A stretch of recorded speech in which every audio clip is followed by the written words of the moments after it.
да ви разкажа и да видим кое е да и кое е не и как да продължим напред. Това е нашата платформа, където би трябвало да сте видели двата варианта.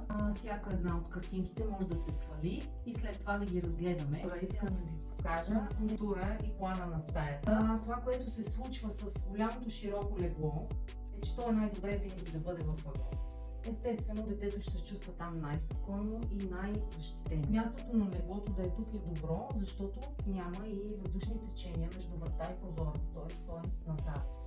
Големия гардероб, поиграхме си малко, около фасонираме, вие сте видели визуализациите, сте визуално, ако сложиме частта за игра пред прозореца, се получава, че светлата и широката част е в дъното на стая. Но детето стои, работи и играе в най-светлата и най-приветливата част. Затова си позволих да го визуализирам така.